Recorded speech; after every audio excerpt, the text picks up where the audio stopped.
ఎల్సెలా books పాడ్కాస్ట్కు స్వాగతం. ఈరోజు మనం ఒక అద్భుతమైన పుస్తకం గురించి మాట్లాడుకోబోతున్నాం.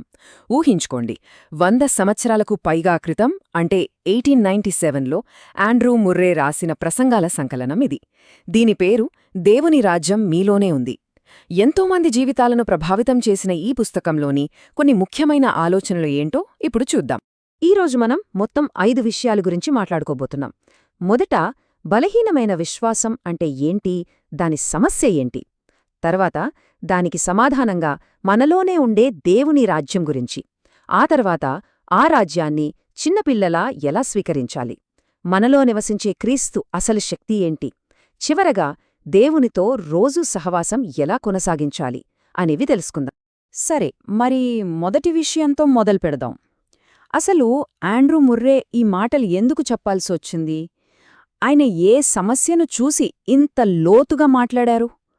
అదే, చాలామంది విశ్వాసులు ఎదుర్కొనే ఒక సాధారణ పోరాటం, బలహీనమైన విశ్వాసం. చాలామంది విశ్వాసులకి వాళ్ల జీవితంలో ఏదో ఒక సమయంలో ఈ ప్రశ్న ఎదురవుతుంది కదా. నేనెంతో ప్రయత్నిస్తున్నాను, ప్రార్థన చేస్తున్నాను, కాని నాలో ఆ బలం ఎందుకు లేదు, నా జీవితంలో మార్పు ఎందుకు కనిపించట్లేదు అని అనుకుంటూ ఉంటారు. ముర్రే కరెక్ట్గా ఇదే ప్రశ్నతో తన బోధనను మొదలుపెడతారు. చూడండి, ఇక్కడ ముర్రే ఏమంటున్నారో. 100 సంవత్సరాలకు పైగా క్రితం 1897లోనే ఆయన ఈ సమస్యను ఎంత కరెక్ట్గా పట్టుకున్నారో. ఈ మాటలు చదువుతుంటే ఆయన మన భుజం తట్టి నేరుగా మనతోనే మాట్లాడుతున్నట్లు అనిపిస్తోంది కదూ. సరే, సమస్య గురించి మాట్లాడాం. మరి పరిష్కారమేంటి? ఇక్కడే ముర్రే మన ఆలోచనా విధానాన్నే మార్చేసే ఒక అద్భుతమైన జవాబు ఇస్తారు. ఆయన దేవుని రాజ్యం అనే మాటకు ఒక సరికొత్త, చాలా లోతైన అర్థాన్నే మనకు పరిచయం చేస్తారు. సాధారణంగా దేవుని రాజ్యం అనగానే మనకేం గుర్తొస్తుంది? ఎప్పుడో చనిపోయాక వెళ్లే పరలోకం, అంతేకదా. కాని ముర్రే అంటారు, అబ్బే, అది కాదసలు విషయం. దేవుని రాజ్యమనేది ఇప్పుడే, ఈ భూమి మీదే, ఇంకా చెప్పాలంటే మనలోనే అనుభవించగల ఒక నిజం.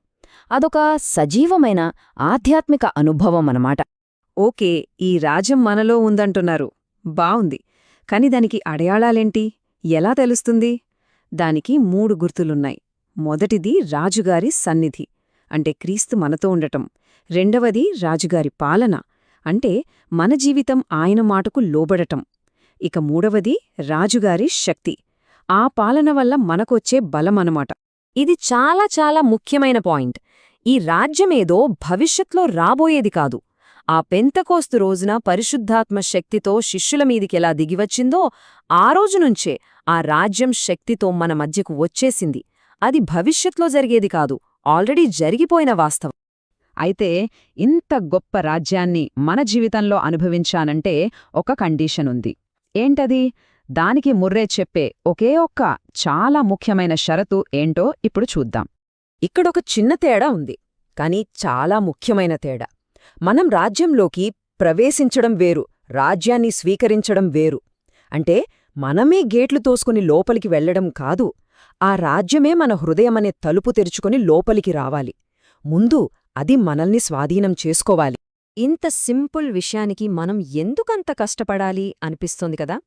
దానికి ముర్రే చెప్పే జవాబు చూడండి, ఎంత నిజమో. దాని సింప్లిసిటీనే మనకు కష్టంగా ఉంది. ఎందుకంటే మనం ఆ సింప్లిసిటీని, ఆ సరళతను ఎప్పుడో పోగొట్టుకున్నాం. మన తెలివి, మన ప్రయత్నాల మీద ఆధారపడటం మనకు అలవాటైపోయింది. అసలు చిన్నపిల్లల్లా ఉండటం అంటే ఏంటి? ఒక చిన్న పిల్లాడికి తెలుసు తనంతట తాను ఏమీ చేసుకోలేనని. వాళ్ళకి కావలసింది ఏడుస్తారు, అడుగుతారు, అమ్మ నాన్న ఇస్తారని వాళ్లకు పూర్తి నమ్మకం, అంతే. అలాంటి నిస్సహాయత, అలాంటి సంపూర్ణ నమ్మకం, అదే దేవుడు మననించి కోరుకునేది. ఓకే, ఇదంతా వినడానికి చాలా బావుంది. కాని అసలిది ఎలా సాధ్యం? దేవుని రాజ్యం నాలో ఉండటమనేది ఎలా జరుగుతుంది? దాని వెనకున్న థియాలజీ ఏంటో ఇప్పుడు చూద్దాం. దీన్నే నివాసం అంటారు.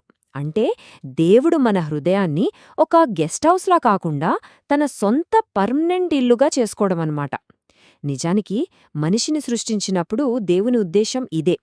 ఆయన మనతో పాటు నడవడమే కాదు, మనలోనే జీవించాలనుకున్నారు. మన హృదయంలో ఎప్పుడూ సింహాసనం కోసం ఒక పోరాటం జరుగుతూ ఉంటుంది. పాపం ఏం చేస్తుందంటే, దేవుణ్ణి ఆ సింహాసనం మీదుంచి తోసేసి నేను అనే మన అహాన్ని అక్కడ కూర్చోబెడుతుంది. కాని క్రీస్తు చేసిన త్యాగం ఏం చేస్తుందంటే ఆ నేనును కిందకు దించి తిరిగి దేవుణ్ణి ఆ సింహాసనంపై ప్రతిష్ఠిస్తుంది. మన హృదయాన్ని మళ్లీ ఆయన ఆలయంగా మారుస్తుంది. అయితే ఇక్కడ ముర్రే మనకొక చిన్న వార్నింగ్ ఇస్తున్నారు. మనం క్రీస్తుని స్వీకరించేటప్పుడు కేవలం మనకు నచ్చిన భాగాలనే స్వీకరిస్తున్నామా? అంటే నా పాపాలు క్షమించు ప్రభువా అని యాజకుడుగా అంగీకరిస్తున్నాం, కాని నా జీవితాన్ని నువ్వే పాలించు అని రాజుగా ఒప్పుకోవట్లేదా? సంపూర్ణ క్రీస్తును మన జీవితంలోకి ఆహ్వానించాలి. బహుశా ఈ మొత్తం విశ్లేషణలో ఇదే అత్యంత ముఖ్యమైన వాక్యం. క్రైస్తవ జీవితమంటే మనం క్రీస్తులా జీవించడానికి ప్రయత్నించడం కాదు, మన ద్వారా క్రీస్తే జీవించడం. శక్తి మన ప్రయత్నంలో లేదు, ఆయన మనలో నివసించడంలో ఉంది. ఓకే, థియరీ అంతా బావుంది, కానీ ప్రాక్టికల్గా ఏం చేయాలి? రోజూ మన జీవితంలో దీన్ని ఎలా అనుభవించాలి? ఈ అనుభవాన్ని ఎలా కాపాడుకోవాలి? దానికి సంబంధించిన కొన్ని ప్రాక్టికల్ స్టెప్స్ ఇప్పుడు చూద్దాం. దేవునితో మన సహవాసాన్ని నిలుపుకోవడానికి ముర్రే చెప్పిన 5 సూచనలు ఇవి. మొదటిది, దేవుని ముందు కాసేపు నిశ్శబ్దంగా గడపడం. రెండోది, మనల్ని మనం పూర్తిగా తగ్గించుకోవడం. మూడోది, క్రీస్తులో మన స్థానమేంటో గుర్తు చేసుకోవడం. నాలుగవది, ప్రతిదీ ఆయనకే సమర్పించడం. చివరిగా 5వది, విశ్వాసంతో బ్రతకడం. ఒక విషయం మనం గుర్తుపెట్టుకోవాలి. ఇవేవో మనం టిక్ పెట్టుకోవాల్సిన రూల్స్ కాదు.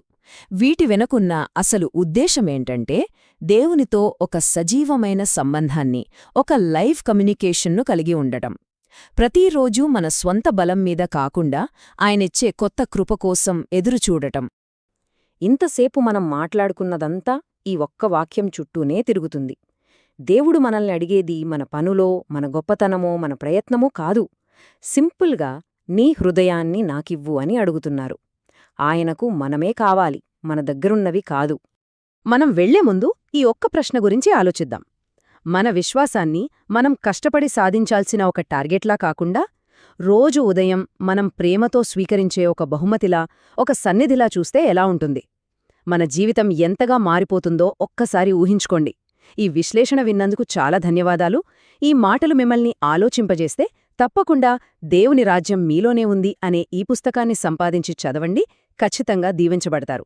మరిన్ని ఇలాంటి పుస్తక పరిచయాల కోసం మా ఛానల్కి సబ్స్క్రైబ్ చేసుకోవడం మర్చిపోకండి. ధన్యవాదాలు.